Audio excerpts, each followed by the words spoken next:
I'm going to be traveling soon, so it kind of made me want to talk about travel and my experience with that so far. This will be the first time I've traveled since getting my official diagnosis. So, the last time I traveled, I had already been scheduled for an assessment um, and told by my therapist that she believed that I was neurodivergent. And the time before that, though, I didn't really have a clue, but I was beginning to suspect. And um, so I had two very different experiences with those two times. And I realize now how important accommodations are on on trips while traveling. And most of the time in my life, I've been able to do that for myself just fine, especially solo traveling. I didn't really have any kind of trouble with just me and my dogs traveling. And so I never thought that I had any kind of issues traveling. It's only when other people get involved that those issues arise. And, it can be anything from just a total difference in people's perception, a total like a preference. They're an extrovert, you're an introvert, or um, they are they want to do the all the touristy stuff with, they want to do city stuff, and you want to do stuff outside of cities, and it can just be a lot of things that make things a challenge when it comes to traveling with another person. But I have two really good examples of how that can go well and how that can go very wrong. So, my boyfriend and I are going to be going to Utah soon. We went last year, and he told me that we were, going through Colorado, and that we might not even make it to Utah because there's so much cool stuff to see in Colorado. And at first I was like, yeah, that might be okay. But then I thought about the trip that went really badly for me with someone else. And I texted him at 1 a.m. like, no, I have to go to Utah. I have to see red rocks.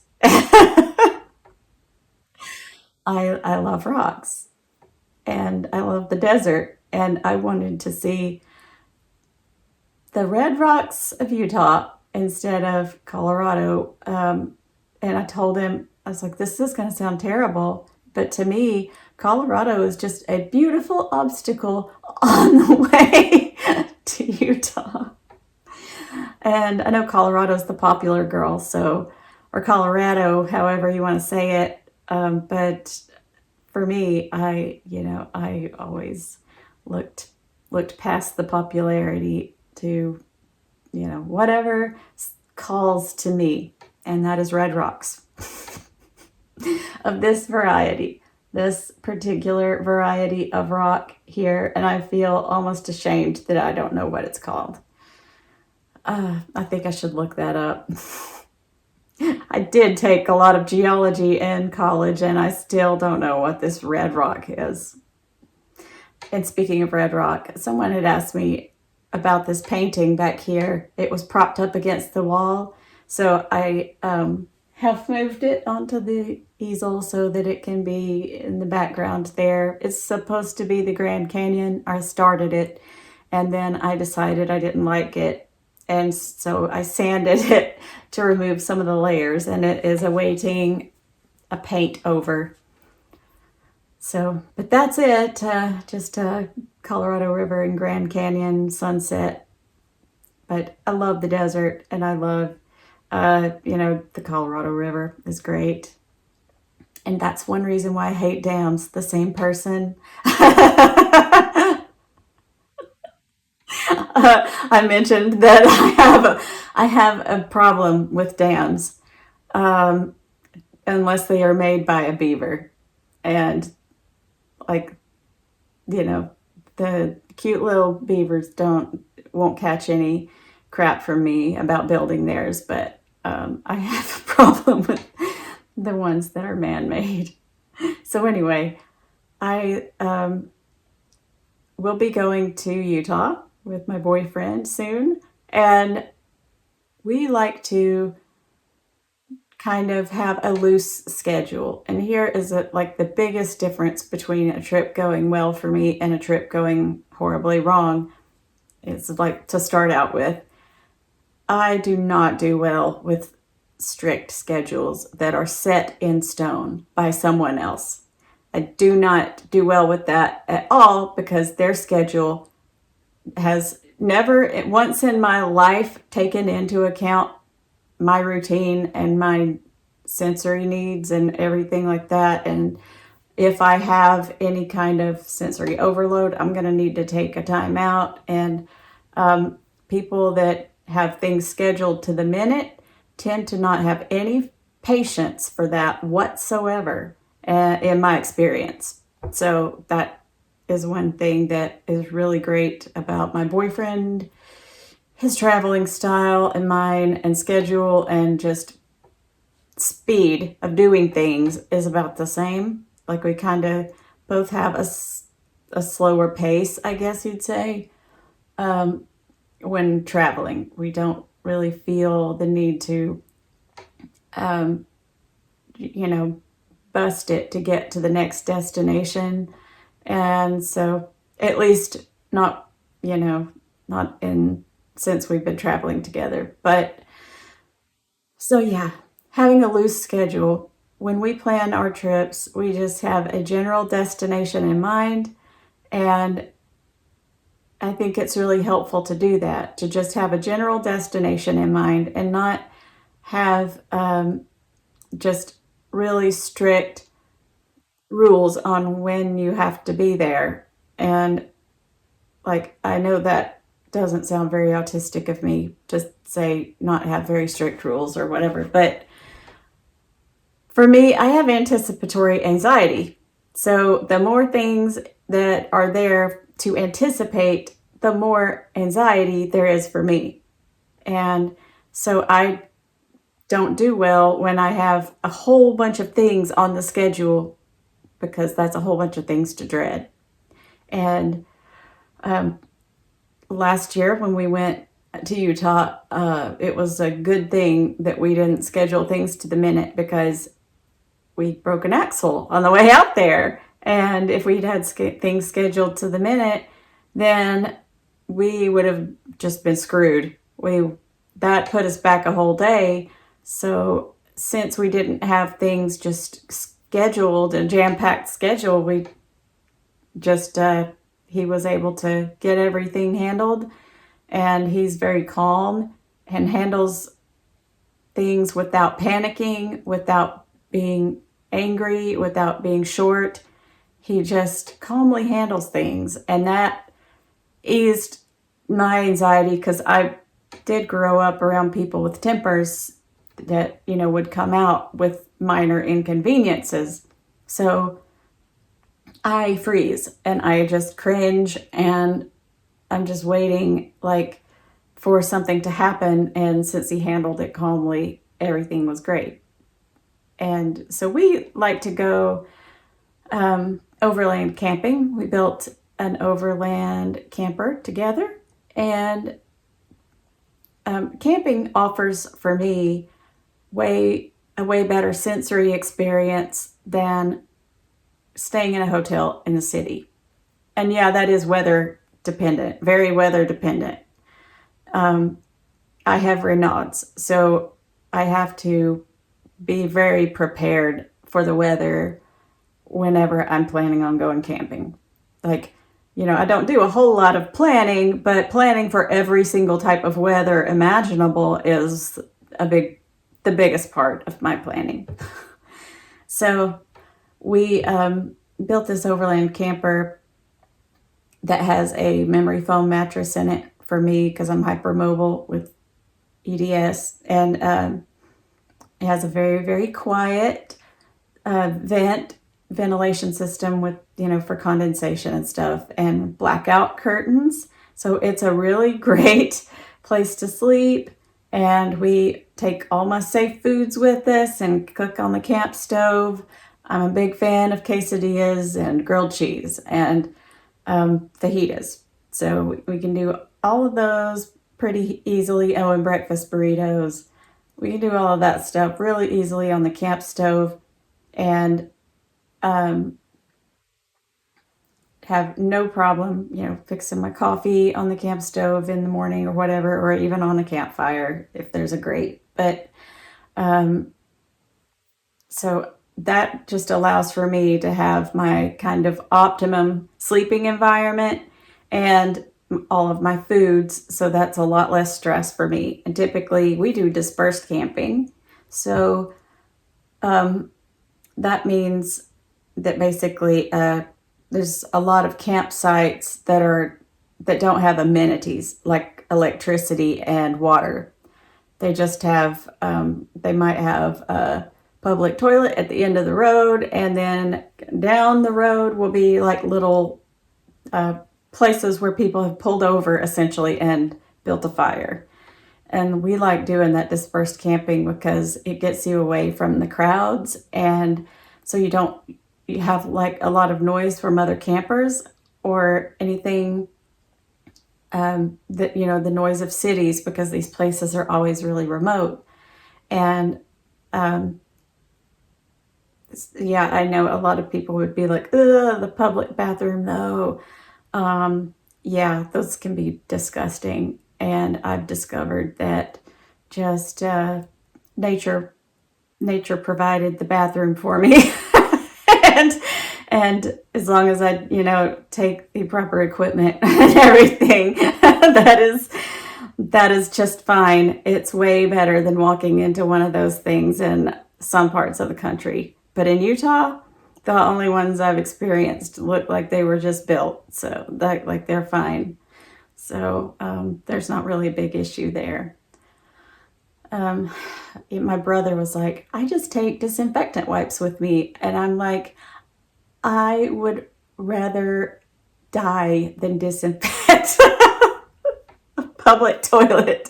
No, I wouldn't. I wouldn't. That's an exaggeration. But oh my gosh, just the thought of that. I'm like, the dirt in nature is supposed to be there. It's the dirt on the ground. Yeah, it's supposed to be there. All that stuff all over the place in that bathroom. It is not. It did not originate there. But anyway, sorry to get for the gross sidetrack. But yeah, overland camping is great. And if you're traveling with if you're a sensory avoiding, there we go. I knew it would come to me. I'm sensory avoiding. So at least as far as civilization, electronics, lights, sounds, things that are involved with cities and civilization, I don't like those things, but the sounds of nature don't bother me. So, but if you're traveling with sensory avoidant type issues, and you can tolerate camping, that's something that is a really good experience. And if you're, even if you're not, if you want to, go experience nature and then go back to your hotel, that's totally fine too. But if you're traveling from another country to the US and you have, sensory issues, or even if you don't, I would just recommend skipping the cities altogether and going to our nation's national parks and public lands, because that's where you're going to see the beautiful stuff that is unique to this country. And go out west where there are actual indigenous cultures, populations still here. Get some exposure to that, because that is the unique thing about this country. The cities are pretty much all just copies of European cities, and you probably will be disappointed. Sorry to say that. But unless you go to New Orleans, and the food will not disappoint there. But yeah, I would say so. The public lands, I love Glacier National Park. I think it's probably the prettiest place that I've been. Um, and I love the Canyonlands of Utah. Zion National Park is gorgeous too.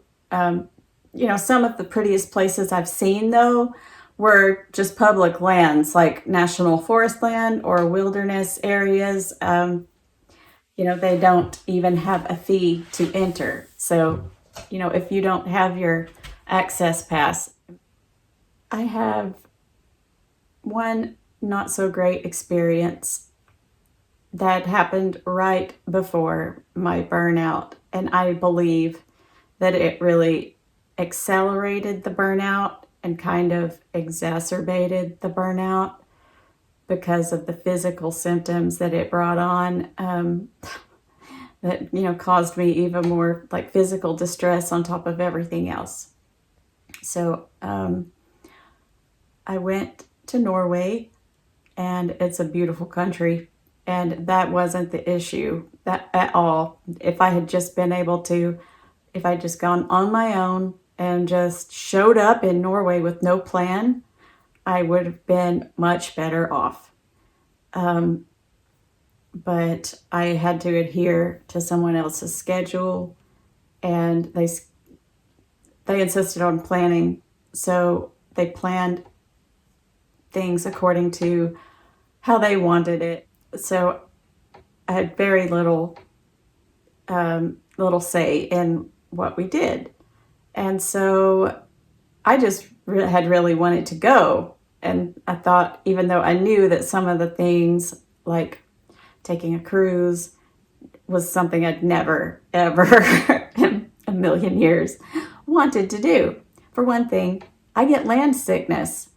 I'm totally fine on a boat, but when I'm off said boat, I'm walking like Jack Sparrow for a little while, and I can sit in the hammock on my porch for too long and be walking like Jack Sparrow. So I was really worried about that. It didn't turn out to be a problem, but um, it was, it's something that I anticipated. I worried about it in anticipation of the event. And the schedule was just minute, to the minute. And because the person scheduled everything to the minute, one thing got messed up as soon as we got off the plane, and it just was like a domino effect. You just watched like that one thing just knocked over their plans and caused chaos. The things that it canceled or, whatever, it didn't matter to me. I knew that I couldn't take the icy plunge because I have Raynaud's, so that didn't upset me. Things were just kind of out of whack, and the person does not handle it well when things don't go according to plan, or if the things happen outside of their control. And things happened outside of their control, and it wasn't, the response wasn't good, and that left me in this total state of freaking survival mode for the entire trip. So not only was my body like physically in this state of survival mode because of, the cold, that even though I, knew and planned for it, it was still because of the additional stress. I can be sitting around my 70 something degree house and get stressed out, and my hands and feet will go white and numb. I'm just getting more and more stressed out and more just cold. So I wasn't able to get warm for like 2 months after that. And I went to the doctor a few times about it, and um, it made like my migraines got way more frequent after that. And I don't know if it was because of that trip exactly, but the doctor and I, kind of thought that the vascular damage that can occur could have done that. So I asked to go in the summertime. I asked to take the train. It's not to be too stereotypical here, but I was really looking forward to taking the train. And I just wanted to have a loose plan, just and be able to take my time and enjoy. Like, if I got to a place that I really enjoyed, I wanted to be able to stay there for a little while and take in even more of it, than whatever, like stopping in a port and barely being able to make it off of a boat before you have to turn around and get right back on. And I wanted to experience Norwegian culture. I even learned a bit of Norwegian just to prepare for that. And I didn't even get to say a word except for talk or tusen talk. That's it. That's all I got to say. Because I was on a ship full of tourists, and instead of, actually being immersed in the culture, I still have no idea what it's really like. I did get to go. I flew into Oslo, so I got to spend one day there, and we disembarked in Bergen, so I got to stay one day there. Loved those places. Would have loved staying in either one of those the entire time. That would have been fine. Those cities I really do like. And holy crap, they're so clean and so orderly, and so it was so easy. And because I did learn a little Norwegian, I could like at least read the things that were, the signs for public transportation and everything, and know what I was doing, and not just have to wait for the English version to pop up. So that was good. But another thing was that during the cruise, you had to sit, unless you wanted to pay extra for a meal in a different place, and a lot extra. Then if you wanted to do dinner that was included with your whatever stay on the ship, you had to sit at a table with other people, strangers, and assigned seats. And they were fine, but I felt like the kid at the adults table. And I'm sitting there by my friend's 6-year-old daughter, and it was like she and I were just like the two kids at the adult table, because it's like the small talk was really happening. It was really happening, and and there just wasn't, anything that I could relate to, and I didn't think that I had anything that I could contribute to the conversation that wouldn't be dismissed and most likely judged. And so I just kept my mouth shut. Oh yeah. So since I was pale and losing my circulation the whole time, some of the activities that were scheduled, I couldn't participate in because they were outside. And when I've already gotten so cold that I can't warm back up, the only solution really is hot water. And so that's it had gotten to the point though where hot water wasn't even working, so I had like purple toenails when I got back. And uh, I made a picture of my feet and showed my friend, because like when I noticed my purple toenails, I was in the bathroom and she was like in the lounge, and I went in there and I was like, look, I'm not exaggerating. She thought I was exaggerating. And I was like, I am not exaggerating. This is what's happening to my feet right now. And she was like, oh my God, are you showing me pictures of your feet right now? And I still have those pictures, but I'm not putting them on here because I don't want anybody selling pictures of my feet. If anybody's going to make pictures and sell them of my feet, it's going to be me. I'm not doing that though. That's weird. Not to judge or shame anybody, but it's not my that's not my thing. But yeah, so yeah, there was the schedule that just had me in a constant state of alert. My sleep was really messed up because I never did fall into the whole schedule of the time change. I didn't adjust. And so I exercised a little bit to try to keep the circulation going a little more. And um,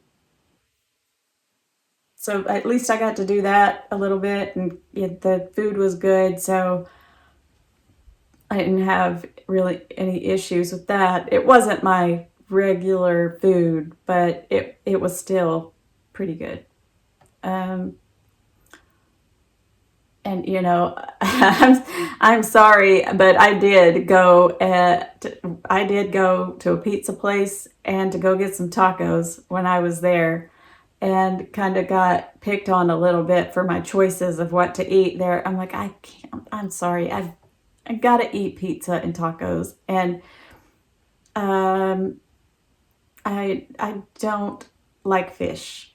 Fish, I don't like to even be around someone when they're eating it. The scent of it makes me feel sick at my stomach, and a lot of the dishes did involve fish, and so it kind of affected just sitting by someone who's eating it.